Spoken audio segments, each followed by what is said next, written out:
여호와께서 영원히 다스리시도다 라는 제목으로 말씀 나누겠습니다. 오늘 읽은 본문에는 모세의 노래 그리고 미리암의 노래가 두 개의 노래가 나옵니다. 18절까지가 모세의 노래고 19절, 20절, 21절이 미리암의 노래입니다. 미리암이 부른 노래 굉장히 짧죠.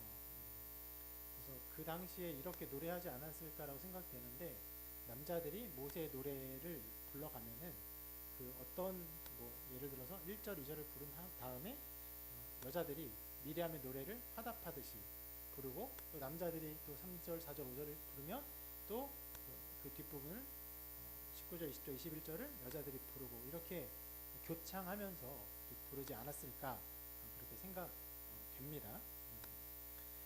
이 전체가 노래이기 때문에 우리가 지금까지 출애굽기를 보아왔던 내용과는 사뭇 다릅니다. 분명하게 역사적인 일들을 쭉 기록하죠. 이제까지 본 것들을. 그런데 노래는 어떤 사실에 대한 기록이 중요한 것이 아니죠. 경험에 대한 감정적이고 정서적인 고백을 다룹니다.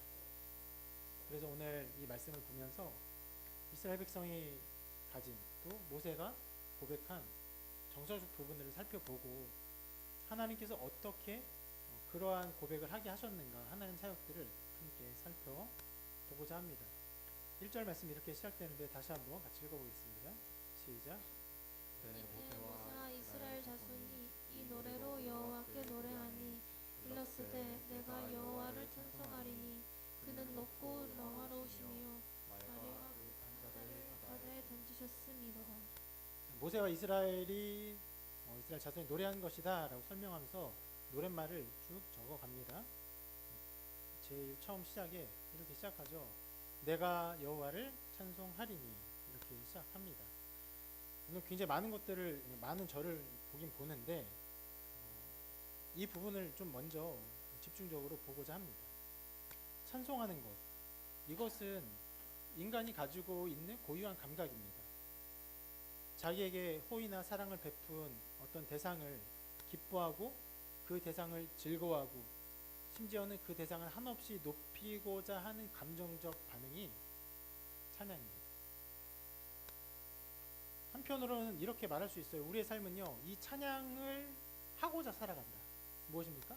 어떤 기쁨과 행복과 찬사를 드러내기 위해서 살아간다. 이렇게 생각되기도 합니다. 우리의 삶은 그래서 찬양으로 채워져 있다라고 단정적으로 말할 수도 있다고 생각합니다. 이에 대해서 어떤 통찰을 담은 C.S. 루이스의 글을 좀 제가 읽고 소개하고 싶습니다. 이런 글을 쓴 게 있는데, 나는 모든 즐거움이 찬송으로 넘쳐 흐른다는 사실을 전혀 알아채지 못했다. 세상에는 온갖 찬송이 울려 퍼진다.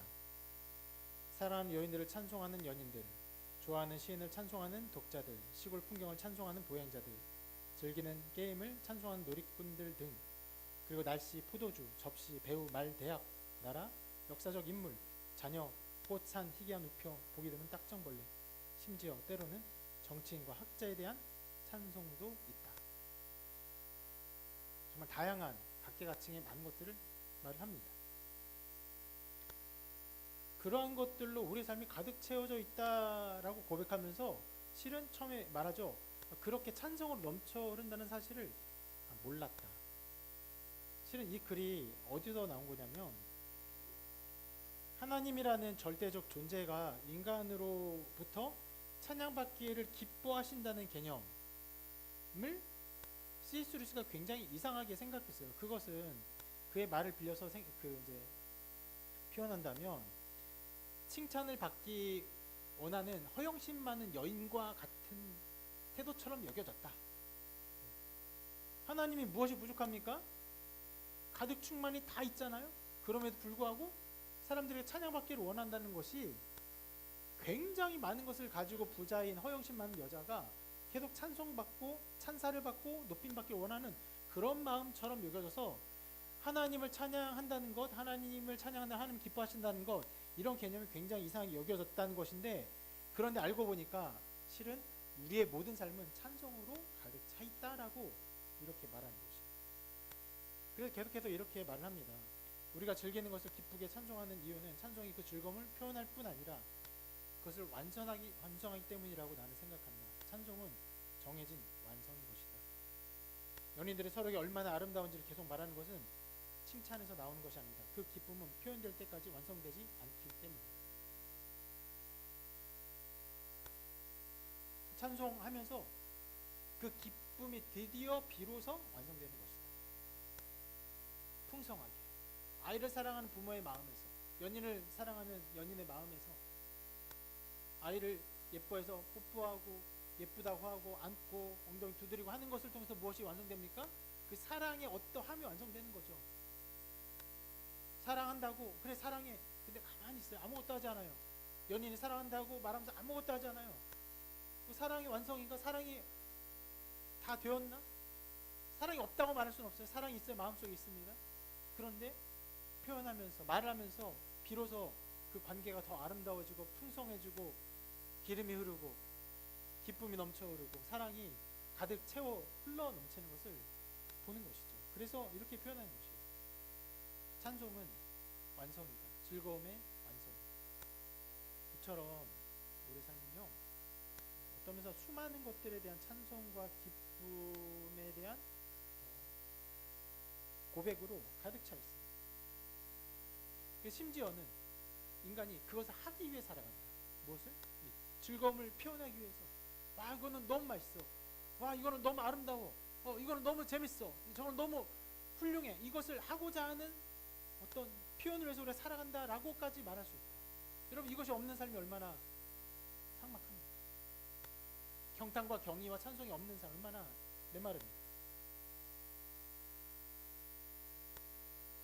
그것이 찬송의 어떠함을 드러야 한다고 할 때, 오늘 지금 모세가 찬송하는 것, 그것은요, 이 세상 그 모든 것에서 모든 것보다 더 뛰어난 가장 높으신 분의 아름다움과 경이로움을 높이고 즐거워하는 가장 고결한 기쁨의 탄성이죠. 그래서 이렇게 말할 수 있어요. 모세가 왜 찬송하느냐?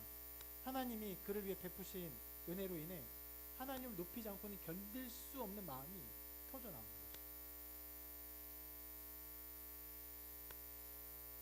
찬양의 행위를요, 여러분, 찬양하는구나 라고 보는 것이 아니라 견딜 수 없는 기쁨에 흘러납니다. 그래서 오늘 말씀도 우리가 지난주에 14장까지 보았는데 그 홍해에 대한 역사적 사건을 다룹니다. 그리고는 15장 되자마자 갑자기 내가 여호와를 찬송하리니 하면서 급작스럽게 찬송이 터져 나와요. 이런 일은 지난주에 저의 삶에서도 나타났던 일입니다. 약 2주 전쯤에 우리 교회가 새로운 사역을 말하면서 광고에다가 주보에다가 광고를 실은 게 있어요. 그 사역의 이름은 이것입니다. 똑똑 목사님, 저와 상담이나 면담을 하고 싶으면 저에게 상담이나 면담을 요청하세요라는 굉장히 단순한 광고예요. 아니, 교회에서 목사님에게 상담이나 면담을 신청하는 것이 광고해야 할 일인가, 너무나 당연한 것 아닌가 이렇게 생각이 되기도 하는데, 실은 우리 교회 형편상 이런 네이밍과 일종의 브랜딩이 필요하다 생각을 했습니다. 왜냐하면 제가 평일에는 카페에 나오죠. 나와서 이제 카페 일을 하고 커피를 내리고 그런 일을 합니다. 이게 우리 교회 한 일의 부분이라서 제가 그 일을 합니다. 그래서 누구라도 이 카페가 있기 때문에 저를 만나기 위해서 언제나 올 수 있어요. 언제나 올 수 있지만 그게 장점이지만 한편으로는 그 일을 해야 되기 때문에 저를 만나고 대화로 왔지만 너무 일이 바쁘고 하면요, 제가 그 대화에 집중할 수 없고 이 면담에 시간을 드릴 수가 없습니다. 그래서 온 사람도 미안하고 나도 그렇게 시간을 내지 못해서 어려워하는 그런 상황이 벌어질 수 있어요. 그래서 이렇게 오는 것이 성도들이 할 수 있는 일이고 권리고, 그렇게 하면은 목회자로서 시간을 따로 떼어서 그 시간과 내 어떤 정성을 할애하고 그렇게 상담과 면담을 할 수 있다, 이것을 확실히 하는 것이 좋겠다라고 생각했던 것입니다. 그래서 이건 광고를 한 거예요. 똑똑 목사님이는 사역을 시작합니다. 월화 수목금 특정 몇몇 날에 제가 카페에 있으니까 신청하시면 시간을 맞춰서 함께 만나고 대화할 수 있습니다. 이런 광고를 했습니다. 근데 그 광고가 나간 그 날 당장 한 지체가 저한테 이제 카톡으로 똑똑 목사님 이렇게 하는 거예요. 그래서 만나고 싶다고. 그런데 그 광고를 잘 들었나 이런 생각이 드는 거예요. 똑똑 목사님은 제가 카페에 나와서 일하고 있는 시간에 와서 그 저에게 면담을 요청하는 것인데 면담 요청한 시간이 다 끝나고 집에 가서 저희 집에서 만나고 싶어 하는 거예요. 이상한 거죠. 똑똑 목사님의 취지는 분명히 여기서 일할 때 편하게 오세요. 근데 갑자기 집에 이제 오겠다 그런 얘기를 하는 것입니다. 그래서 얘기를 하고 싶어 하니까 시간을 맞춰가지고 만났습니다. 그 사람이 그렇게 그 지체가 그런 요청을 하고 저를 만나게 된 것은 한 가지 목적 때문이었어요. 말씀을 통해 하나님께서 은혜를 주시는데 그것이 너무 기뻐서 목회자인 저에게 그것을 알리고 나누고 싶어서였습니다. 하나님께서 말씀으로 자기를 인도하시고 가르치는 것이 너무나 기뻐서 이게 터져 나오는 거예요. 너무 터져 나와서 목사님 만날 수 있어? 똑똑 목사님 뭔가 면담을 할 수 있어? 자세한 거 보지도 않아요. 똑똑 목사님 시간 내주세요. 바로 하는 거예요. 실은 그 똑똑 목사님의 취지를 정확히 이해했다면은 저를 만나기 어려워요. 왜냐하면 제가 여기 있는 시간은 보통 직장인들이 일하는 시간이기 때문에 만나기 쉽지 않습니다. 그런데 그 어떤 난관, 어려움, 그 안 될 수 있는 여지들, 그런 요건들을 제대로 보지도 못하고 그냥 만나고 싶은 거예요. 왜 그래요? 기쁨이 흘러넘치. 이것이 바로 오늘 모세가 하고 있는 찬양의 자세예요. 뭐예요? 하나님께서 베푸신 일을 정말 말하지 않고는, 노래하지 않고는 견딜 수 없는 마음, 터져 나오는 것이. 여러분, 신앙은요, 종교적인 일련의 의무를 행하는 것이 아닙니다. 하나님께서 주신 은혜와 은총을 기뻐하며 즐거워하는 것이에요. 모세가 바로 오늘 말씀에서 그것을 하고 있는 것이에요. 그래서 예배는 말씀이 굉장히 중요합니다. 우리가 거의 50분, 55분, 1시간, 1시간 5분, 1시간 10분 이 긴 시간 동안 말씀을 나누죠. 말씀이 중요한데 그거 못지않게 예배의 구성 요소 중에 중요한 게 무엇입니까? 찬송이죠. 굉장히 횟수로 보면요, 찬송을 더 많이 해요. 여러 차례 합니다.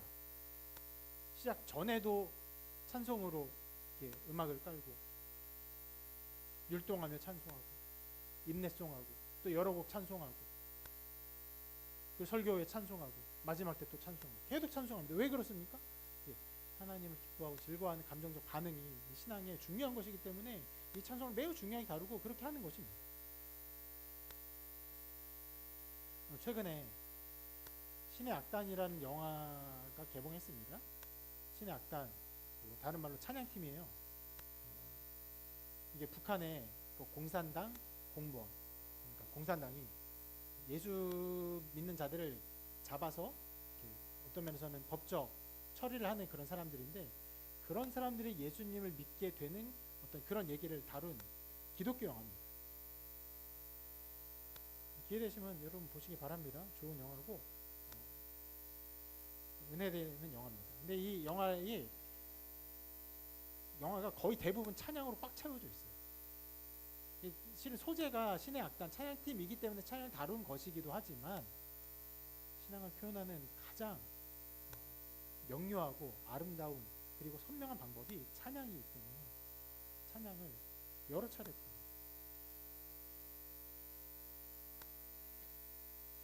이렇게 신자는요 찬양합니다. 오늘 찬양 인도자가 우리 이렇게 일어나서 찬양합시다 이렇게 말하며 함께 찬양할 수도 있겠지만, 가장 궁극적인 형태의 찬양은 무엇입니까? 아까 본 것처럼 내가 여호와를 찬송하리니, 찬송하고 싶은 거예요. 그것을 부르고 싶은 거예요. 터져 나오는 거예요. 부르지 않고 견딜 수 없는.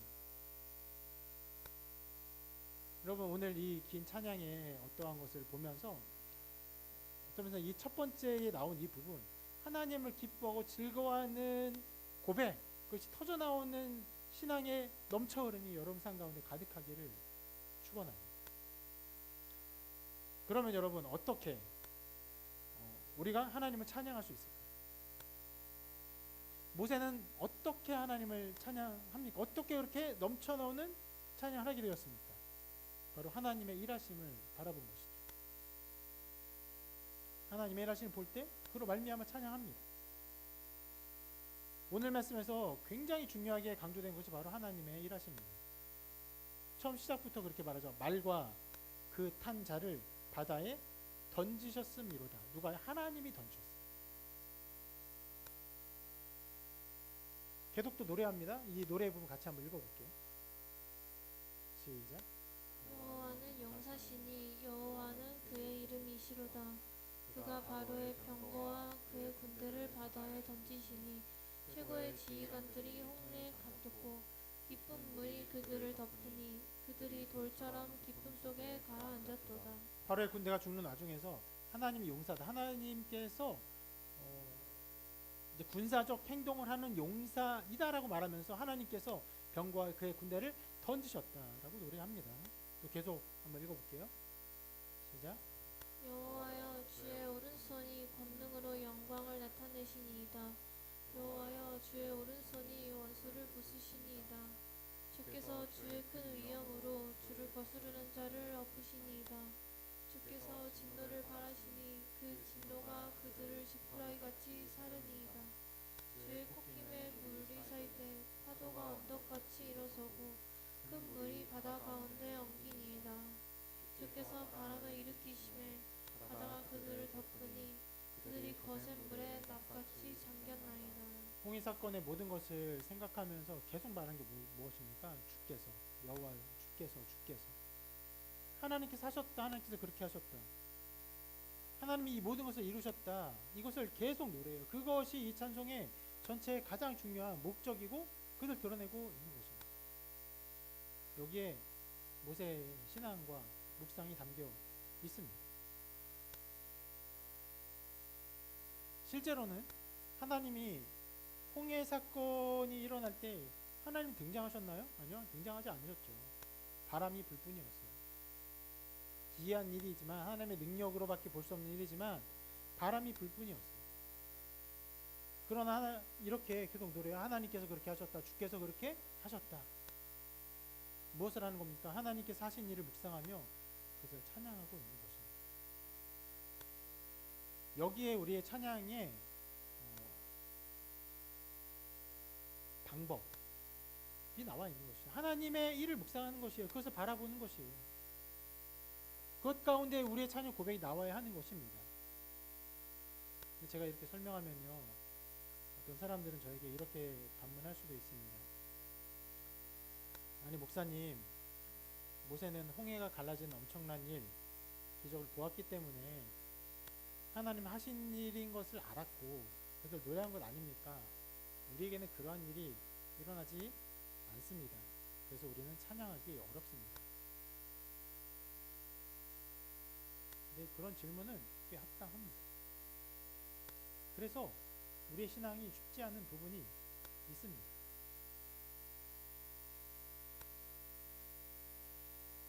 하나님 우리에게 기적을 보여주지 않으시고 때로는 우리가 이 세상에서 하나님의 특별한 능력과 또 권능을 경험하지 못한 채로 그저 흘러가는 이 자연 법칙 가운데 흘러가는 우주 속에서 그냥 살아가는 존재처럼 생각되기도 합니다. 근데 여러분 이 지점에서 두 가지를 함께 생각해 보아야 하는 것이 있습니다. 한 가지는 기적 자체의 어떤 효용에 대한 것인데 기적이요 우리의 신앙을 온전하게 하지 않습니다. 이것은 성경이 계속적으로 우리에게 보여주는 일이에요. 성경에 나타난 모든 시대 중에서 가장 기적이 많이 나타난 때가 언제입니까? 바로 예수님의 때예요. 예수님이 수많은 이적을 베푸셨습니다. 그런데 그 이적을 본 모든 사람이 예수님을 믿은 것이 있지 않았죠. 도리어 여러 차례 수많은 사람들, 수많은 군중들이 예수님을 향해 왔고 예수님께 관심을 가졌지만 온전한 믿음을 갖지 못한 채로 떠나갔다는 것을 계속 말합니다. 그 중에 대표적인 사건이 한 가지 있습니다. 바로 10명의 나병 환자를 고친 사건입니다. 예수님이 지나가시다가 나병 환자를 봤어요. 10명. 보통 나병 환자들은 자기들끼리 살아갑니다. 격리구역에서. 그렇기 때문에 실은 나병 환자를 만날 수 있는 지근거리 예수님이 가게 된 것 자체가 예수님의 은혜예요. 보통 사람들 그런데 가지 않습니다. 예수님이 가는 것을 보고 이 사람들이 고쳐달라고 막 이렇게 소리 질러. 그러니까 예수님께서 이렇게 말씀하십니다. 제사장들에 가서 그들의 몸을 보이라 이렇게 하셨어요. 왜 그러냐면 그 시대에는 제사장이 어떤 면에서는 의학적인 것까지 다룹니다. 그래서 나병 같은 경우는 옮기는 그런 종류의 병이고 이것이 또한 부정함이 있기 때문에 제사장이 나병 환자다 판별을 하면은 그 사람은 격리구역에 가서 살아요. 그런데 나을 수 있죠? 나병이 나올 수도 있겠죠? 아니면 나병으로 처음에 봤는데 나중에 나병이 아니어서 깨끗하게 되는 경우도 있습니다. 그럴 때 제사장에 가서 내가 깨끗하게 되었습니다 라고 말하면 살펴보고 너는 나았다 깨끗하게 나았다 라고 하면은 이제 정결케 하는 예식을 한 이후에 그 격리구역이 아니라 그들이 사는 마을에 다시 들어올 수 있었어요. 예수님이 실은 여기 조금 오묘한 부분이 있는데 고쳐주고 깨끗하게 해주고 가서 보이라 한 것이 아니에요. 가서 그냥 보이라라고 했어요. 왜 어떤 일이 일어나냐면 제사장에게 10명이 가는 길에 자기의 몸이 나은 것을 다 깨닫게 됩니다.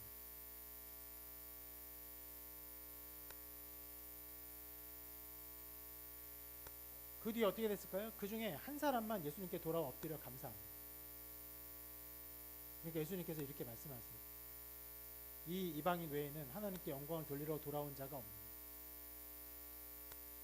분명히 10명이 고쳐달라고 했고 가라 제사장에 가라 그것은 분명히 그 나음과 완치에 대한 소망을 가지고 나아가라는 것이에요. 가다가 나았어요.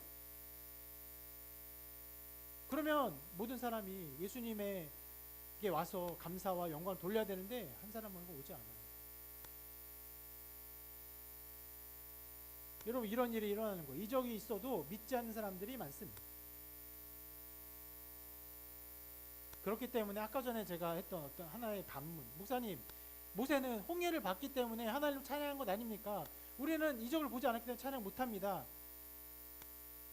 실은 그것이 좀 안 맞는 게 있어요. 이적을 보았다고 하나님 다 찬양할 수 있는 것이 아니에요. 성경은 계속적으로 우리에게 그것을 가르쳐 줍니다. 그리고 또 한 가지 살펴볼 것은 모든 이적의 목표인데 하나님께서 우리에게 이적을 베푸시는 모든 목표는요. 심지어 홍해 사건도 마찬가지예요. 그 모든 목표는요. 이적 자체에 있지 않습니다. 모든 이적의 궁극적인 목적은요. 바로 예수 그리스도를 향해 있습니다. 제가 홍해 사건을 보면서 그 홍해 사건이 일어나기 전에 장자의 죽음의 10번째 재앙을 보면서 계속 말한 것이 이 모든 것은 십자가 사건을 예표한다고 계속 말씀드렸습니다. 장자의 죽음, 어린 양의 죽음, 보혈의 피, 그로 말미암아 구원받는 것. 그 장자를 하나님께 드리죠. 대속하여 드립니다.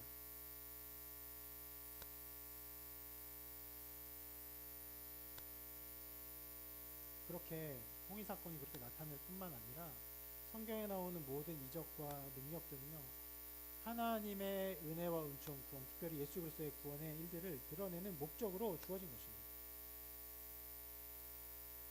그러므로 여러분 이적이 잘 일어나지 않는 지금 시대에도 예수 그리스도의 사역을 보며 우리는 하나님이 하신 일을 볼 수 있습니다. 성경은요 이 목적을 위해 쓰여졌고 그것이 우리에게 주어졌어요. 특히 신약의 모든 말씀은요, 예수 그리스도를 향해 쓰여졌고 예수 그리스도의 어떠함을 다 드러냅니다. 그런데 그 신약 말씀이 이적에만 주목하지 않습니다. 무엇을 계속 선포합니까? 예수 그리스도 하나님의 아들이십니다. 그분이 우리를 구원하는 구원자임을 계속 선포하고 드러내요. 그 한 예로 요한복음 읽어볼 수 있을 것입니다. 요한복음 1장 1절부터 자주 한번 읽어볼게요. 같이 있습니다. 시작. 태초에 말씀이 계시니라. 이 말씀이 하나님과 함께 계셨으니 이 말씀은 곧 하나님이시니라. 그가 태초에 하나님과 함께 계셨고 만물이 그로 말미암아 지은 바 되었으니 지은 것이 하나도 그가 없이 된 것은 없느니라. 그 안에 생명이 있었으니 이 생명은 사람들의 빛이라. 여기서 태초에 있었던 말씀은 바로 로고스이신 예수 그리스도를 말하는 거예요. 그분이 태초부터 계셨습니다. 하나님 함께 계셨어요. 영원토록, 영원전부터, 세상 있기 전부터, 시간 있기 전부터. 태초에 말씀이 이 세상을 창조했어요. 모든 것이 만들어졌습니다. 그리고 그 예수께서 인간을 구원하는 구원의 비침을 선포합니다. 여러분, 물론 요한복음은요, 이렇게 기록한 이후에 예수님의 생애를 쭉 기록하며 예수님의 수많은 생애의 기적들을 다 다룹니다. 서두에서 이렇게 선포해요. 하나님의 아들이다, 예수님. 그래서 알고 그것을 믿어라라고 말하는 것입니다. 우리가 지금 출애굽기를 보고 있는데 출애굽기를 보기 전에 로마서를 오랫동안 보았습니다. 1장부터 6장을 보았는데 로마서는 성경에서 가장 예수 그리스도에 대한 교리에 대한 것들을 자세하게 기록한 책입니다. 예수님에 대한 것을 자세히 기록하면서요, 그 책을 보면요, 예수님의 이적을 거의 드러내지 않습니다. 거의 언제나 말하는 건 단 한 가지, 무엇입니까? 예수님의 십자가의 죽음과. 그래서 나중에 바울은 이렇게 고백하죠. 그러나 내게는 우리 주 예수 그리스도의 십자가 외에 결코 자랑할 것이 없습니다. 심지어 바울을 통해서 놀라운 능력과 이적이 나타났습니다. 하나님의 권능이 어마어마하게 드러났어요. 그럼에도 불구하고 무엇만? 십자가 외에는 자랑할 것이 없다라고 말합니다. 이처럼 여러분, 모든 말씀은요, 오직 예수 그리스도의 죽음과 부활을 드러냅니다. 그래서 우리는 말씀을 통해서 예수 그리스도의 사역을 봐야 되고, 그분의 죽음과 부활에서 하나님을 기뻐해야 합니다. 그리고 그럴 수 있습니다. 그 말씀에 주님의 죽음과 부활의 능력이 있어요. 이적이 없어도 말씀 우리를 자유케 합니다. 하나님의 자녀가 되는 권세를 주어요.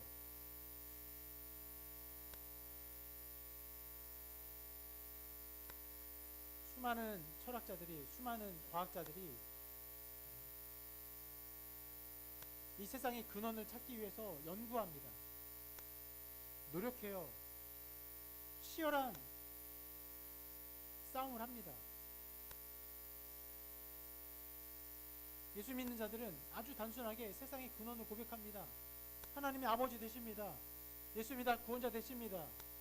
예수님 나를 위해 죽으셨습니다. 부활하셨습니다. 난 그분으로 말미암아 생명 얻었습니다. 라고 담대하게 말해요. 왜요? 그것이 하나님이 우리에게 주신 권능입니다.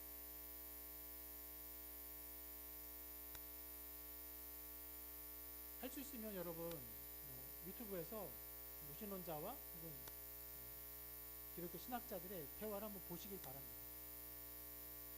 무신론자 굉장히 똑똑합니다. 영리해요. 지혜로워요. 그러나 정말 하나님이, 신이, 절대적 근원자가 누구인지 어떻게 말할 수 있는지 알지 못하는 수많은 잡다한 것들을 말합니다. 그의 말의 목적은 거의 그것이에요. 알 수 없다. 확정할 수 없다. 증언할 수 없다. 증명할 수 없다. 신학자 언제나 말합니다. 말씀 가운데 하나님이 우리를 하나님 자녀 삼으신다. 하나님을 알게 하신다.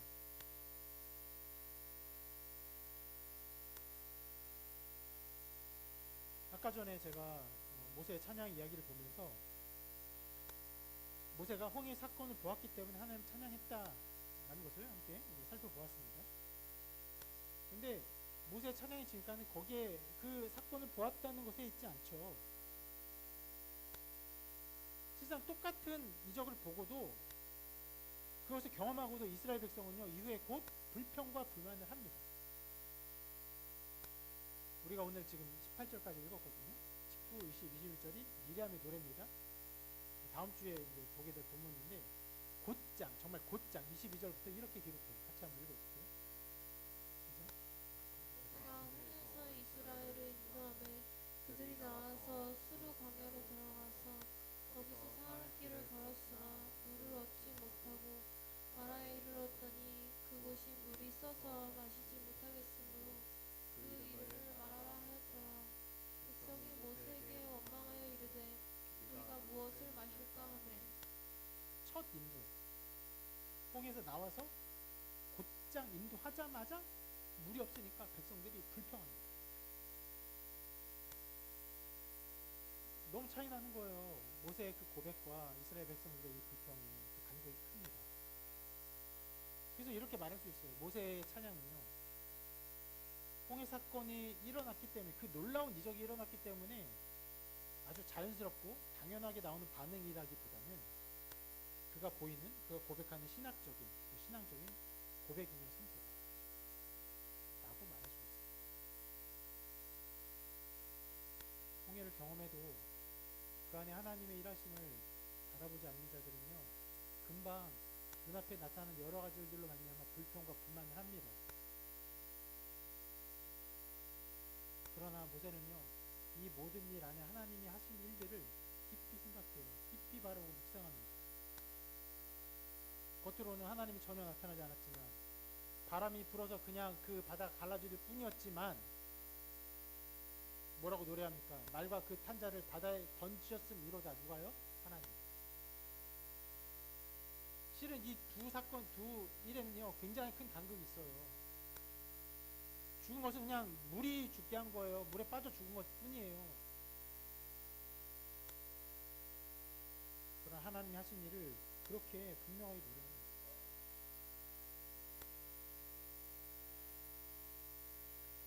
여러분, 우리에게는요 홍해보다 더 큰 일이 있습니다.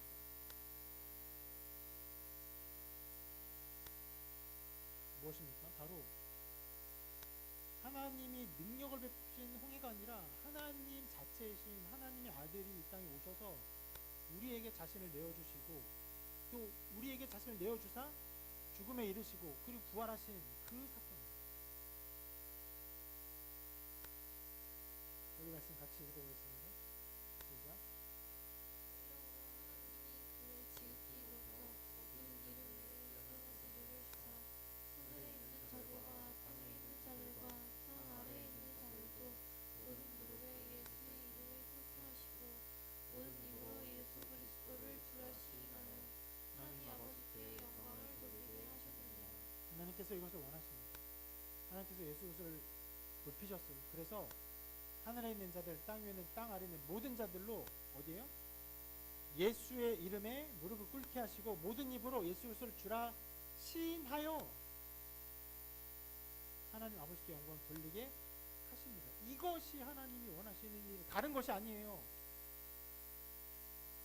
그렇기에 여러분, 우리의 신앙이 이 예수 그리스도의 죽음과 부활이 아니라 다른 없던 것을 경험하고 하나님 살아계십니다 라고 말하는 순간 실은 신앙이 굉장히 잘못된 것이에요.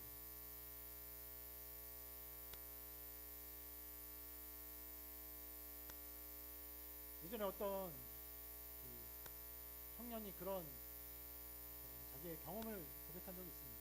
선교지에 가서 그런 일을 했는데 거기에 나타난 어떤 이적과 같은 놀라운, 정말 말도 안 되는 그런 일이 일어났습니다. 하나님 살아계십니다 라고 막 고백합니다. 여러분, 이미 거기서 어딘가가 핀트가 안 맞아요. 오직 예수 그리스도의 죽음과 부활 안에서 우리가 하나님 아버지께 영광 돌리게 하나님을 바라세요.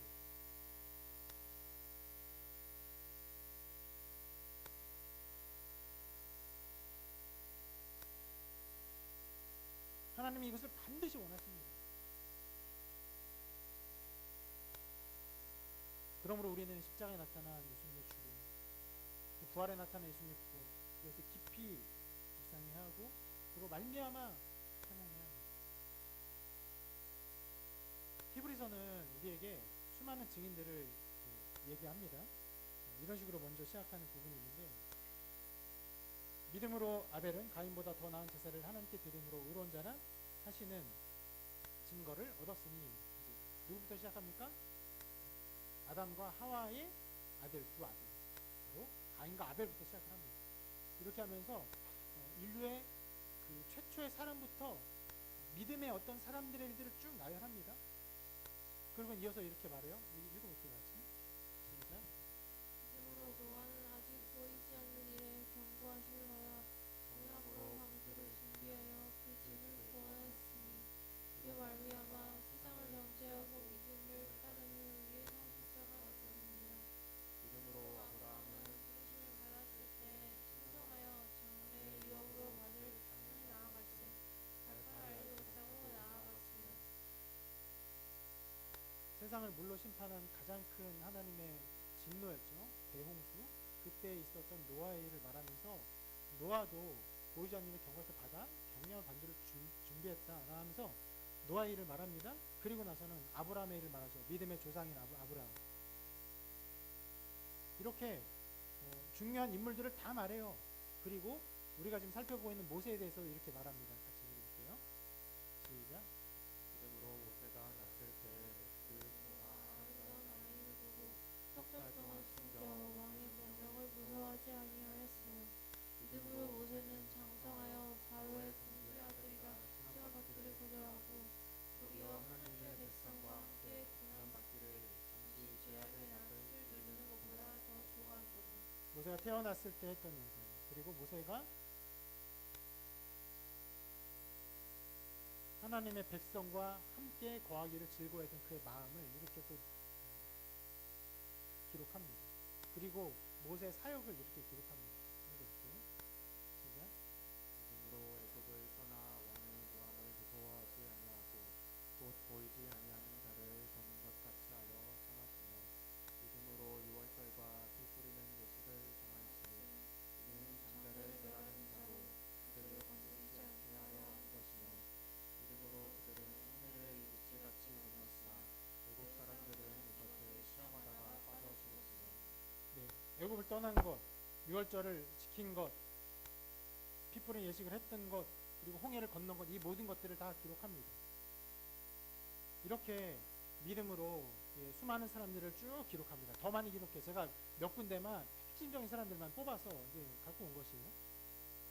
이렇게 11장이 믿음의 믿음장으로서 수많은 사람들의 믿음의 걸음들을 쭉 기록해요. 그리고는 12장 가서 이렇게 말합니다. 이러므로 우리에게 구름같이 둘러싼 허다한 증인들이 있으니 모든 무겁고 얽매이기 쉬운 죄를 벗어버리고 인내로서 우리 앞에 당한 경주를 하며. 그 사람들이 뭐라고 합니까? 구름 같은 증인이다. 아벨, 노아, 아브라함, 모세, 실은 그 외에도 계속 나오는 수많은 사람, 구름 같은 증인. 이 사람들이 있으니 죄를 벗어버려라. 우리 앞에 당한 경주를 해라. 그리고 1절 뒤에 중요한 말을 합니다. 믿음의 주여 또 온전하게 하시는 예수를 바라보자. 그는 그 앞에 있는 그 기쁨을 위하여 십자가를 참으사 부끄러움을 개의치 아니하시더니 하나님 보좌 우편에 앉으셨습니다. 여러분, 수많은 일들, 수많은 역사를 보면서 그 결론이 하나예요. 뭐예요? 예수 그리스도를 보자예요.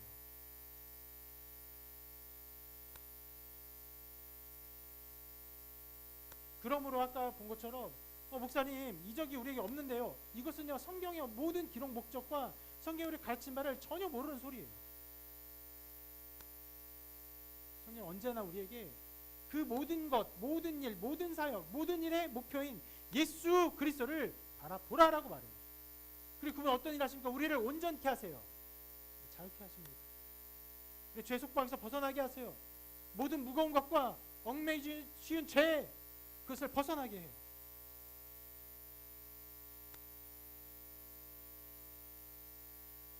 그렇게 우리는 이 사역들을 보면서, 모세 찬양을 보면서 하나님의 일하심을 보며 하나님 찬양했던 모세와 같이 이 성경에 나타난 수많은 일들을 보며 하나님의 사역, 예수 그리스도의 죽음과 부활을 보며 하나님을 기뻐하고 찬양해야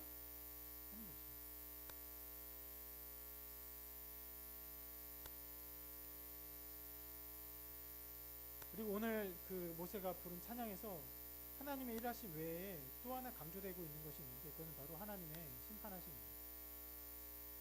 구원을 노래하고 있지만 하나님은 분명히 심판하시고 그들을 죽이시고 하시는 하나님 모든 사역을요 굉장히 여러 절에서 강조합니다.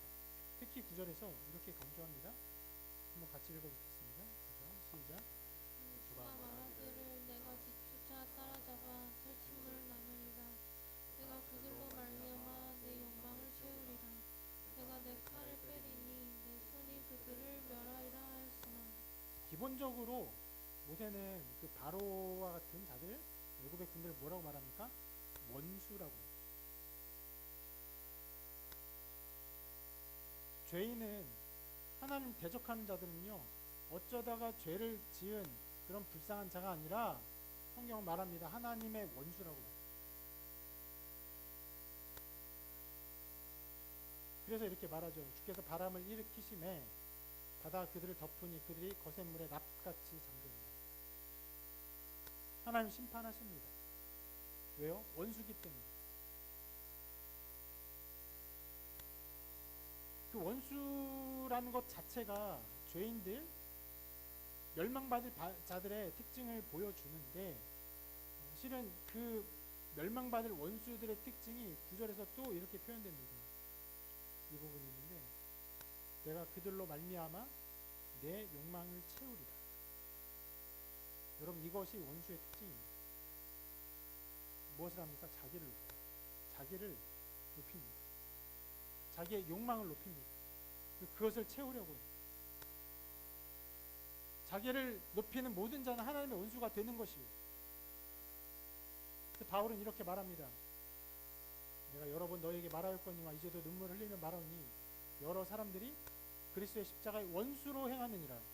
그들의 마침은 멸망이요 그들의 신은 배요 그 영광 그들의 부끄러움에 있고 땅의 일을 생각하는 자라.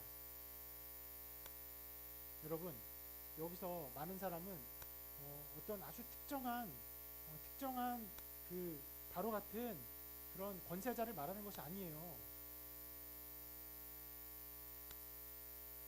수많은 보통의 사람들이 어떻게 해요? 원수로 행해요. 십자가 원수로 행해요.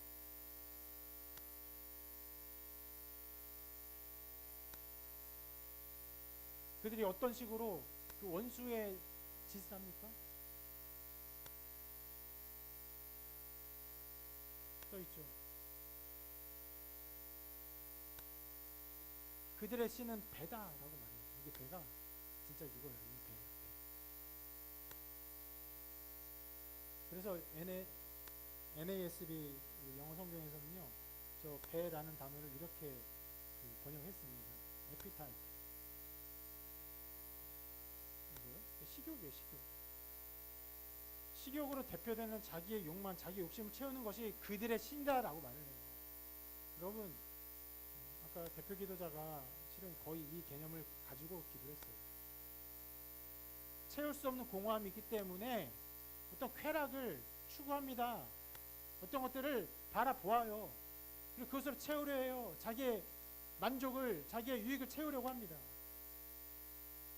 근데 그것이 뭐라고 하냐면 하나님의 원수라고 말해요. 하나님은 그렇게 높이는 자를 심판하십니다. 무릇 자기를 높이는 자는 낮아지고 자기를 낮추는 자는 높아지리라. 이것이 하나님의 사역입니다. 그러므로 우리는 두려워해야 됩니다. 자기 욕망에 이끌리지 않는 사람이 어디 있습니까? 자기를 높이지 않는 사람이 어디 있습니까? 아이라도 자기를 높여주고 위해주면요, 그 안에서 정말 모든 것을 다 가진 것처럼 행동합니다. 그러나 그것이 하나님의 원수가 되는 일이에요.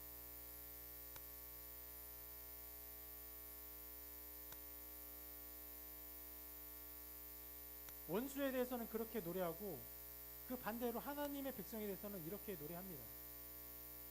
이 부분 같이 읽어볼게요. 시작. 주의 인도하심으로 주께서 구속하신 백성을 인도하시되 주의 힘으로 그들을 주의 거룩한 초소에 들어가게 하시나이다. 하나님의 구원을 노래하면서 우리를 바로의 그런 공격에서 그 위험에서 건져냈다라는 식으로 말하지 않고요. 우리를 구속하신 백성이라고 합니다. 우리 죄를 돈을 주고 샀다는 거예요. 돈을 주고 산 백성이라고 말해요. 그리고 어디로 인도합니까? 거룩한 처소. 실은요, 그들이 밟고 있는 땅은 거룩한 처소가 아니에요. 어디입니까? 그저 이 홍해의 이쪽 땅에서 저쪽 땅으로 갔을 뿐이에요. 다를 바 없는 동일한 땅인데 거룩한 처소라고 말합니다. 여러분, 그 거룩한 곳이 어디입니까? 실은 1절에 아까 모세가 이렇게 노래했습니다. 내가 여호와를 찬송하리니 그는 높고 영화로우십니다. 바로 높고 영화로우신 곳, 하나님의 나라로 우리를 인도합니다. 보이지 않습니다. 그러나 하나님 통치가 일어나요. 하나님의 일하심이 일어납니다. 그리고 그것을 통해서 하나님 우리를 다스리는구나, 우리를 하나님의 백성 삼았구나, 우리는 하나님 통치 가운데 살아가는구나 라고 고백하며 하나님 나라의 백성의 삶을, 거룩한 처소에 사는 삶을 살아가는 것입니다. 이어서 또 이렇게 노래합니다. 여기 한번 같이 읽어볼게요. 시작.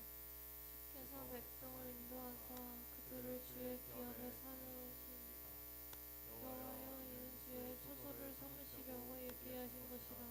주여, 이것이 주의 손으로 세우신 성소로소이다.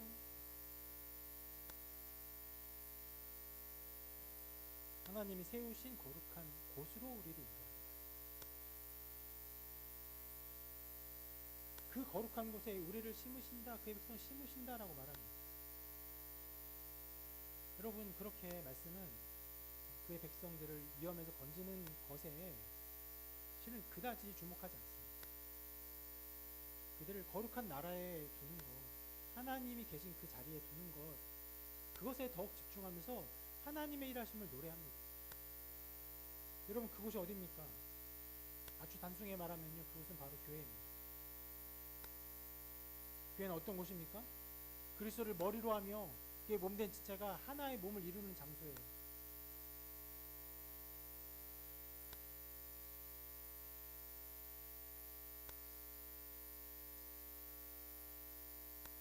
이곳이 바로 그리스도의 몸이며 하나님의 나라입니다. 그래서 은혜를 받은 것에 대한 이런 말씀이 있습니다. 그러므로 우리가 흔들리지 않는 나라를 받았습니다. 은혜를 받자. 이로 말미암아 경건함과 두려움을 하나님을 기쁘시게 섬길지니 우리 하나님은 소멸하는 부르십니다. 무엇을 받았어요? 우리가 하나님 나라를 받았어요. 나라를 받았어요. 그것이 우리의 소유예요. 그래서 몸에 접붙여서 그 나라에 속한 백성이 된 것입니다. 우리에게 이렇게 선포합니다. 그러나 너희는 택하신 족속이여 왕같은 제사장들이요 거룩한 나라, 그의 소유가 된 백성입니다.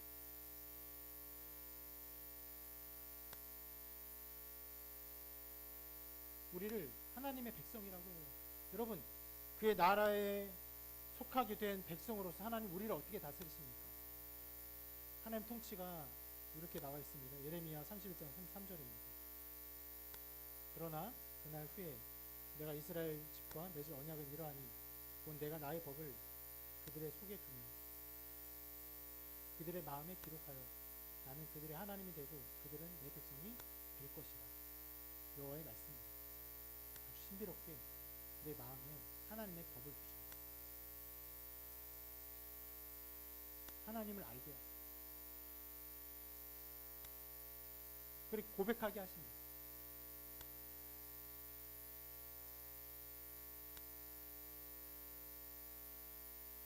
아까 전에 제가 한 지체에 톡톡 목사님 이야기를 했죠. 사실은 그렇게까지 은혜로운 또 깊은 고백을 하게 될 줄은 몰랐어요.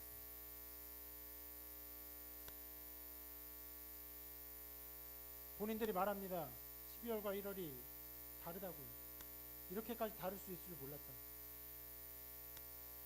이곳에서 이곳으로 옮긴 것 같은 다름을 누리고 있어요.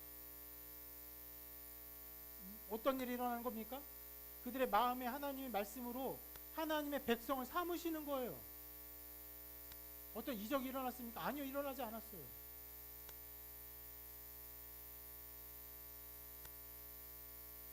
삶의 어려움과 고난 이런 것들은 동일합니다. 아무것도 특별히 개선된 것이 없어요. 그러나 말씀 가운데 하나님의 일을 보고 하나님의 일하심을 보고 그 안에서 말씀을 하나님께서 그 마음을 통치하세요.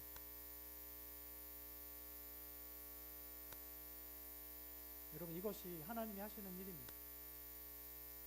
원수를 심판하십니다. 그의 백성을 구원하세요. 그리고 그의 백성들에게 기쁨의 마음 주시고 그래서 믿게 하는 믿음을 허락하십니다. 그리고 찬양케 하세요.